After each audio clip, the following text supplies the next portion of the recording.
Hi you guys, it's me, Rebecca, one more time. Oh, don't do that, that's my sketch. It's been a long time, I know, I'm sorry. I've just been busy. I've been busy doing things that I love, like yoga and IRL silks, and I have a full-time job, and well, life is just busy. But I'm happy and I'm back. I don't know how often I'm gonna be back. Hopefully I'll be able to do more videos more often. That's the goal. So yeah, this video is gonna be about my process to come up with an illustration. I came up with this idea of putting all the things that I love together. Yoga and animals and illustration. So I'm making these illustrations of animals doing some yoga positions more known as asanas or asanas, whatever pronunciation is the right one. I think in Spanish would be asanas and in English would be asanas. I don't know.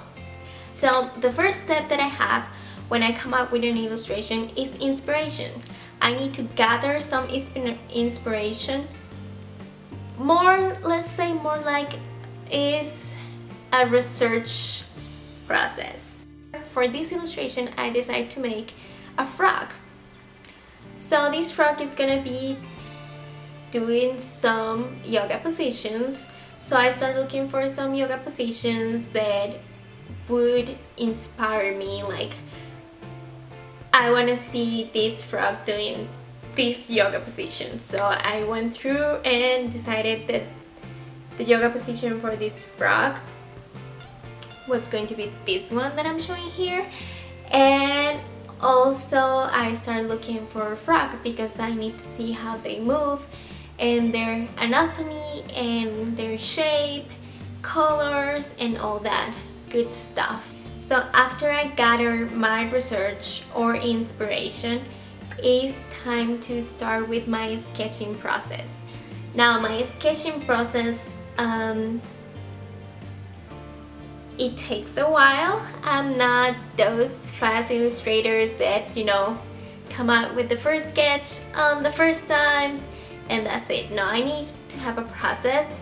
In this case, I'm gonna be observing the position that I choose and I'm gonna create a structure.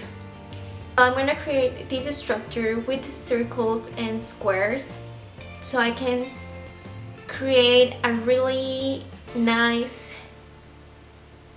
at least like an illustration that makes sense.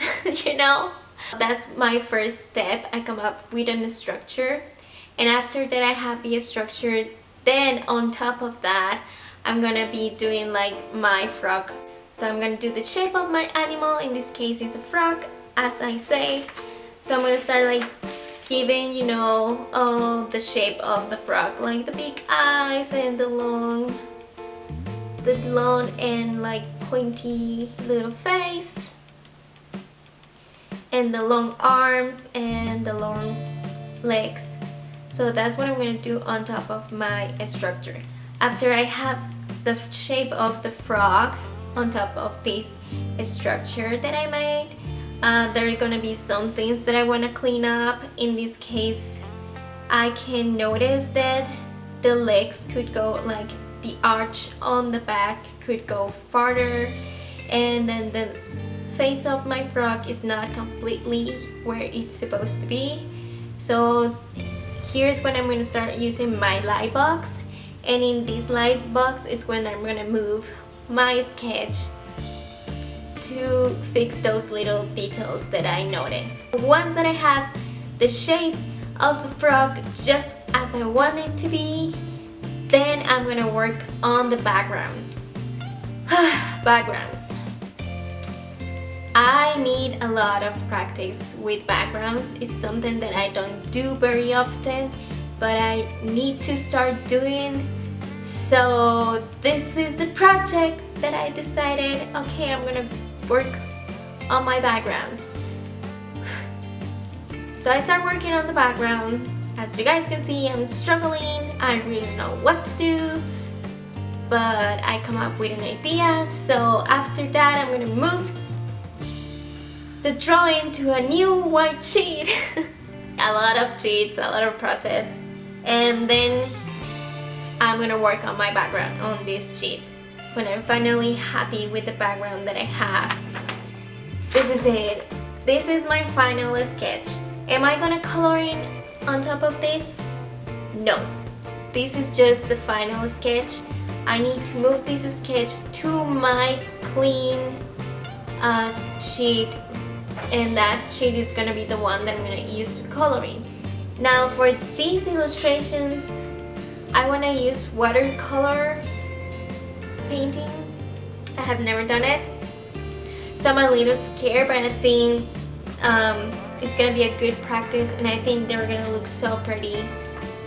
So yeah, that's the first part of my process, and then we're gonna move to the coloring. I don't know how that's gonna go. It's gonna be probably a disaster, but yeah guys, so this is what I do when I want to come up with an illustration. As you guys can see, I have a process. If your process is faster than mine, that's great, and if it's slower than mine, that's also great. You guys just need to do what it works for you, and that's it. Because you know, I see some illustrators that, you know, they color it in their first sketch, and I'm like, how you do that? Like, that's amazing, but at least it doesn't work for me.